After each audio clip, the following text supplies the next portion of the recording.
So Terrence, you are welcome to share your screen and walk us through your recommendations.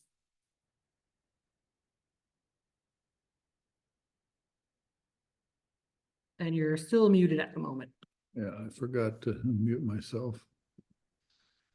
Well, good afternoon, everybody. It's a pleasure to be back with you to talk about thinning and was appreciated Mike's observations and traveling around and being my eyes. And you'll see with this presentation, I think we align pretty well on what he's seen and what I'm going to suggest. I want to start with just a comment that this could be, if you followed the precision thinning protocol completely, the third or fourth thinning spray to go on. Some blocks were blossom thinned, others were not. Last week when we met, I suggested a petal fall spray, and I think most people probably put on a petal fall spray. That petal fall spray was followed by substantial heat, and so generally what we're seeing is a fairly substantial response from the petal fall spray. But there are other blocks that were never thinned so far at all, and now we're looking at what decision to make at this 10 to 13 millimeter timing. I don't know if anybody's measuring fruit growth rate, but it's an extremely valuable tool, and particularly in a year like this, that helps us figure out how many fruits are still on the tree and whether we should thin again. Let me summarize what I'm seeing and what I think is the situation. This widespread frost gave us very variable results, block by block, variety by variety. Generally, the bloom and fruit pollination in the fruit set was fairly good. If you put on a petal fall spray last week, it went on under relatively warm conditions with a significant carbohydrate deficit. And our evaluation so far here in Western New York measuring fruit diameters is that it did give good thinning. Now we're facing at the moment this next spray, what we call the 10 to 13 millimeter or 12 millimeter spray. And it's also going on under relatively warm conditions and will likely also give very good thinning.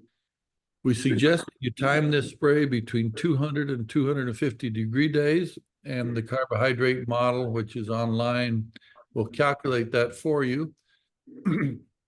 But what's happened is kind of very interesting and a little bit concerning, and I would not trying to scare anybody, but this is the chart from Clifton Park's weather station of what's happened with the carbohydrate deficit.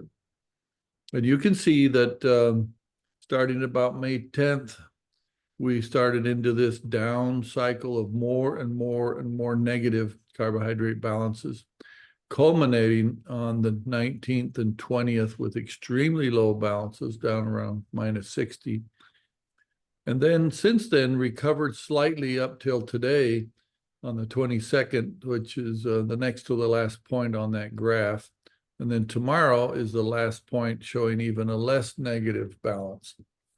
But I wanted to emphasize here on the chart below, straight from the carbohydrate model, just two particular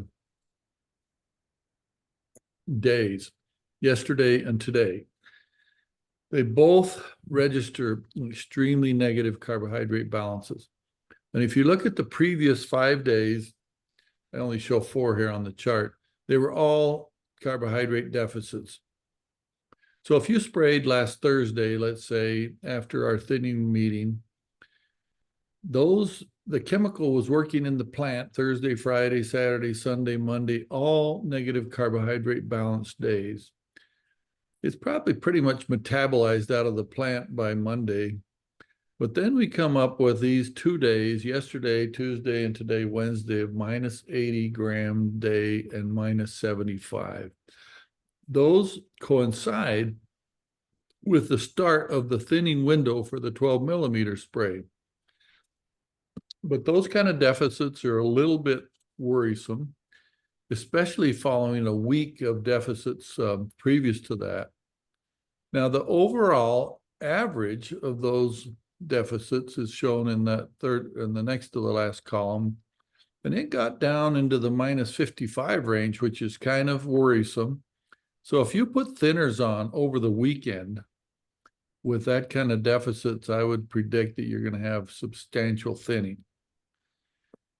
But the 2 days of deficits yesterday and today, way below -60, mean that they will combine to give some natural thinning. So in essence, it's like we applied a thinner a couple of days ago, and we're going to get thinning naturally from these deficits. The tree just cannot supply enough carbohydrate to keep all the fruits growing and begins to shed the least competitive fruits, which are the smallest laterals. But we won't see visibly the effects of these 2 heat days and very negative carbohydrate balances for at least 6 or 7 more days. The problem is that we need to decide what we're going to thin today and maybe spray tomorrow. Now, I hope nobody was spraying today or yesterday until we had the meeting, but it looks like that tomorrow would be the best day to spray. There's still some deficit. And then we start to lose the deficit as we go into Friday and Saturday. But both tomorrow, Friday, and Saturday will likely be wonderful days to thin. Now, as Mike said, the more north you go in the county and then up in Washington County, you are definitely delayed. And so the window of opportunity for those areas will be this weekend. But southern Saratoga and Albany County, the time is tomorrow. I want to remind you all that with a 17-year study we did, you always get the greatest thinning effect from any chemical thinner dose you put on, if it's put on right at this timing, between 10 and 13 millimeters. Now that's good, but on years with extreme deficits, it's also risky. And that's what we have to balance today. And I run sort of this tightrope that I don't want to make any of you afraid to thin, but I also want you to be aware that there's potential for over-thinning. I like to use a carbohydrate model in years like this to avoid disasters. If the average carbohydrate balance gets to -60, just absolutely don't thin. But some years when it's not that low, but still relatively low, -40, -50, it requires some reduction in rate so that you don't over-thin. I want to go back to this slide. And if you look in the very last column, if you would have been spraying over the weekend, 18th or 19th, or Monday or Tuesday or Wednesday, it says to decrease the amount of chemical by 30%. Now, when you get to tomorrow, because the deficits are subsiding, it says to go back to your standard full rate. The complication is that there's also a risk of over-thinning where there's been significant frost damage.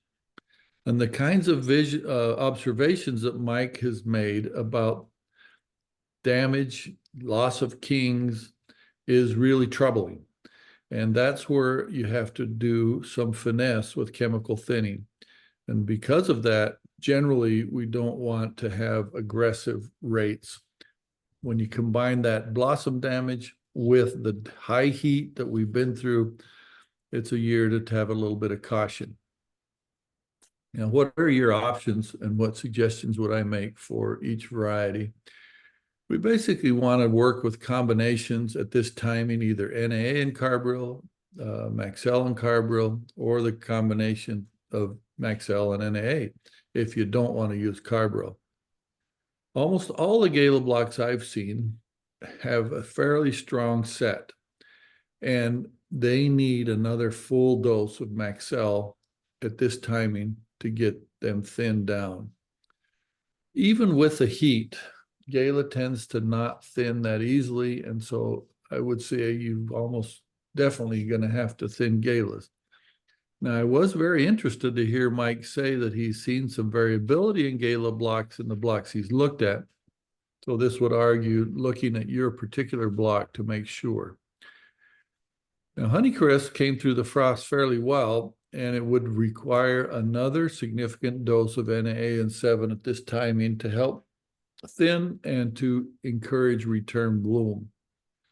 Last week, I suggested 4 ounces of NAA on a tree row volume dilute basis at petal fall, but I never use that higher rate at this timing because this is when the tree is most sensitive. So the maximum rate would be 3 ounces on a tree row volume basis. And I'm going to show you in the next slide what that means in terms of how much you actually put in a spray tank. For max, a lower dose. We can usually thin them quite well with 2 ounces. And the complication this year is that Mac and Mac types also did not fare as well in the frost. And so it would argue to have a little caution. But generally, if there's at least 2 fruits on each cluster, this 2 ounce rate won't cause them both to fall, but just cause the weaker one to fall. Mike didn't talk much about Empire, but in Western New York, it seemed like Empire is coming through a little better from the frost than we thought originally. And so it responds extremely well to Maxell at 64 ounces, just like Gala. Spurred Red Delicious in Western New York has almost no crop. I don't know how it fared. I didn't hear Mike mention this one, but probably doesn't need any thinning. Now, oddly, Fuji tended to come through with a crop in Western New York. And Mike, I didn't hear you mention Fuji, but I assume there's a crop of Fuji in the Capital District. We want to avoid NAA on Fuji because we get pygmy fruit from it. So use Maxell on the Fuji.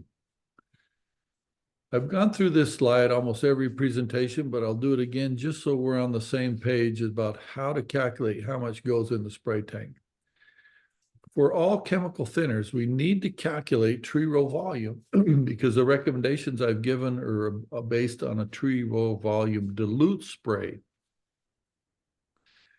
You don't have to spray dilute, but you have to do this calculation, calculating tree row volume and then dividing that number by the volume of water you spray per acre. For example, in a nice high density orchard that's fully grown, usually the tree row volume measures out to be about 200 gallons for a dilute spray per acre.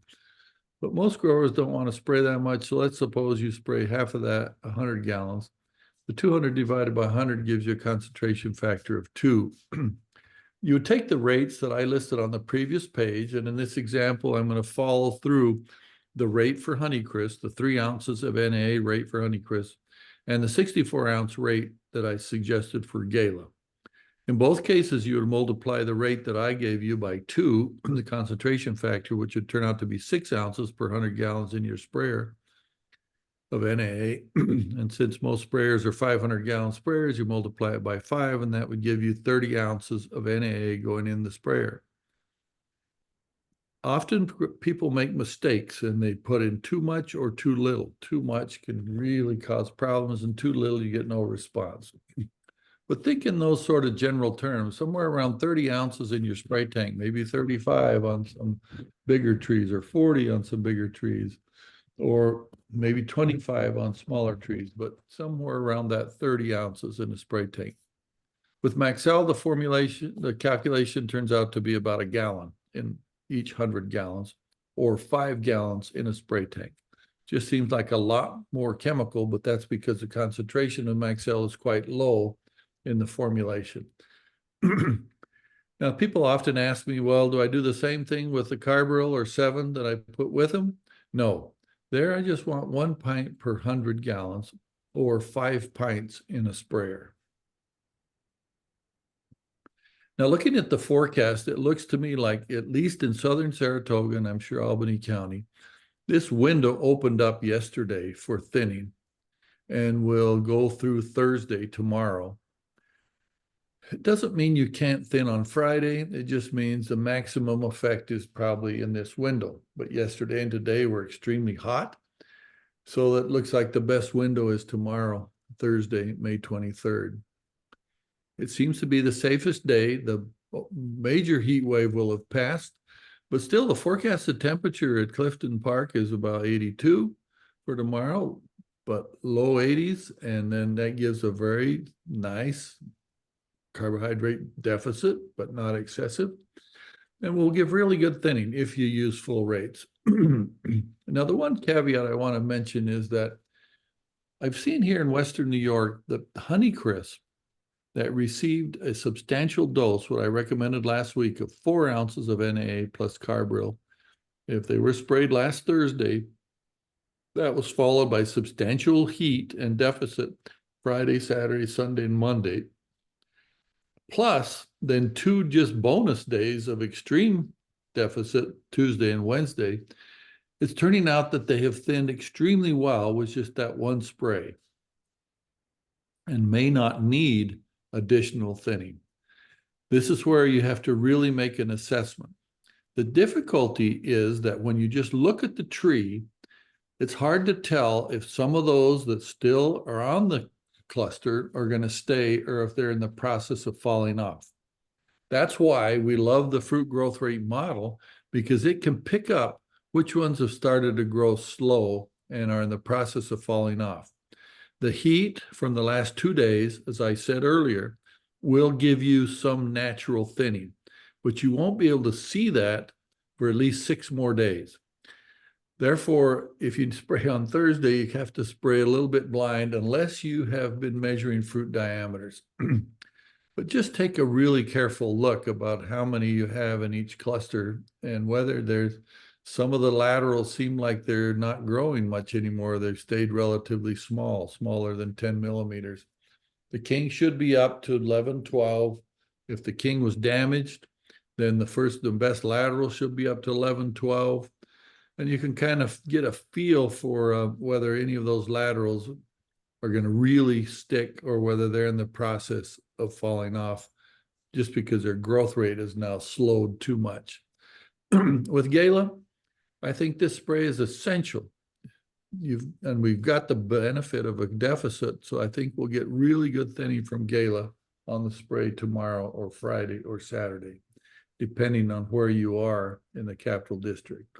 I want to say again that because of the frost and how variably it affected different farms, different varieties, it's essential to assess each block and figure out if you got kings present, how many fruits are growing, how many are still in each cluster. I don't have this kind of data for the Capital District, but I wanted to just show the kind of variability we're seeing in Western New York. Craig Kalki visited about 9 blocks of Gala in the last day or 2 and rated them. And a 5 would be a full crop, 4 would be still a nice crop that needs thinning. And most of the Gala blocks are 4s and 5s, not most, there's several of them, but there's a couple that are ones that are extremely light. They just didn't return bloom and then they were damaged in the frost. So that was shocking and surprising because I almost always see Gala needing thinning, but this year there's some blocks that don't need thinning. However, Honeycrisp generally look pretty decent and need thinning. The only caution I would give is if you were aggressive last week in petal fall thinning, make sure you can really see what the results of that were before you spray again. The other varieties are also variable. New York 1, it looks better generally than does New York 2, which was hammered in the frost worse. Fuji is all over the place. Some blocks look really good, others not so good. Then you can see the other varieties that Craig looked at. But the point is, you've got to really assess each block. Now, I do want to suggest that you nozzle your sprayer a little differently this spray because of the frost. I think at this timing, the 12 millimeter timing, you want relatively little amount of spray going to the bottom of the tree because that's where the frost usually was the worst, and also they thin the easiest. Will over thin the bottoms. But if you nozzle it so that at least 75% of the spray is going to the top half of the tree and only 25% to the bottom, you'll end up with a more uniform distribution of fruit. Lastly, if you get in a position where you have to spray another spray next week, that would only be to the top of the tree, 0 of the spray to the bottom part of the tree. I've talked about regulating each meeting, and I've sort of instituted these 2 rules that on years where we have no deficit, we should add Regulate to the mix. But on years where we have deficit, like this year, we should not. So this is a year where you should not add Regulate to your thinning spray. The complication comes if you still have bloom out there and you're trying to put some streptomycin on with your thinner. That part's fine, but the Regulate that you would put with the strep is not fine. So if you do need to include strep, just don't put the Regulate with it. You'll still get the benefit of the strep. It just won't be quite as much of a kickback action that we would expect from the strep. I've mentioned a couple of times how valuable it is to measure fruitlet diameter. And this is one piece of data from a Western New York plot, but I think it probably applies to Albany area, that if you sprayed this petal fall spray on Honeycrisp last week with the heat, you got substantial thinning. And so in this particular case, the trees had about 169 flower clusters, multiplied by 5 in each cluster, and you see across the top a small narrow blue band that's would have had the potential 845 fruits. But with that petal fall spray, we've reduced that all the way down to 211 fruits. So basically 1 fruit per cluster, and some with 2, but mostly ones. We want to get down to 100 per tree. So it probably does suggest an additional thinning spray here, but here you would be cautious and probably put on a lower dose, the 2-ounce rate of NA instead of the 3-ounce rate. I end with this slide just to get you thinking about what's coming up for Honeycrisp. If you put on a blossom and a petal fall spray and you got really good thinning, there are some blocks that don't need any more thinning, but they do need return bloom sprays. So whether or not you put on NA and 7 this week on Honeycrisp really depends on what you have from the previous thinning sprays. But regardless, the week after that, you need to start with low dose of ethereal when fruits are 18 millimeters or so, and then continue with weekly sprays of ethereal up through 35, 36 millimeters. With that, I'm going to conclude and stop the screen sharing, and I'd be happy to take any questions you might have. All right, thank you, Terrence. Questions?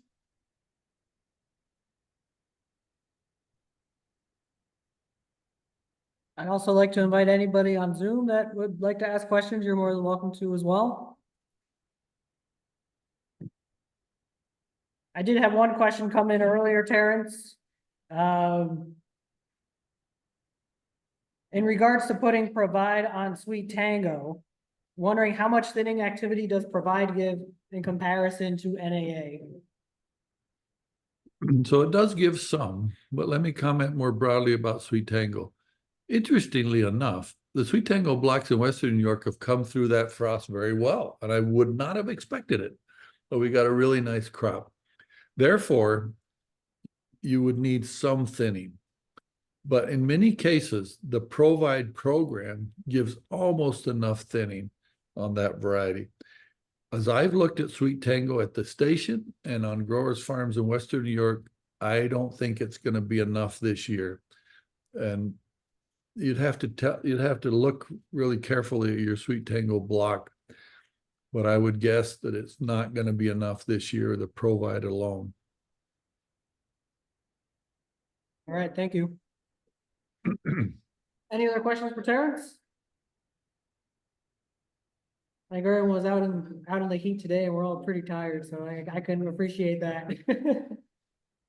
Well, good luck, everybody. Mike, if they're all afraid to thin, tell them not to be. All right, they all heard you loud and clear, so Okay. we'll take that into consideration. Thank you, Terrence. Okay. Goodbye, everybody. Thank you.